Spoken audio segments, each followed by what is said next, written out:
La célèbre comédienne a été profondément marquée par la crise de Covid-19. Inquiète, notamment pour sa fille, elle a pris des dispositions afin de s'assurer qu'il ne pourrait rien lui arriver. Rebecca Anton incarne depuis 17 ans les traits de Céline Frémond dans Plus belle la vie. Star incontestée de la célèbre série de France 3, elle a accordé une longue interview au site Gala. Elle a notamment fait des confidences sur sa fille. La comédienne de 48 ans a toujours eu une relation très fusionnelle avec Eléa, 7 ans, et la Covid-19 y a été pour beaucoup.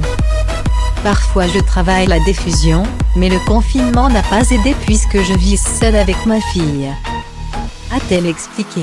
D'ailleurs, Eléa disait à sa maman qu'elle ne voulait pas être déconfinée pour rester auprès d'elle. Comme c'est mignon. Concernant la pandémie, Rebecca Anton ne cache pas qu'elle a eu peur pour sa fille. Surtout lorsque le président de la République Emmanuel Macron a évoqué, au début de la crise, l'idée que le peuple français était en guerre. Elle raconte « Je l'ai très mal vécu. Il avait sûrement raison, mais pour moi, ce n'est pas ça la guerre. Je n'avais pas peur pour un potentiel mari. Ou un fils qui ne serait jamais rentré. Mon angoisse, c'était que j'avais peur de mourir. Et je voulais protéger ma fille. Pour ce faire, la star a donc fait un testament. J'ai pris des précautions pour ma fille, je suis allée voir un avocat, j'ai fait des trucs que je n'aurais plus à faire. Ça montre que nous ne sommes jamais à l'abri de rien, explique-t-elle à Gala. Concernant toujours le coronavirus, Rebecca Anton a déclaré avoir eu du mal à masquer sa fille avant qu'elle rentre dans son école.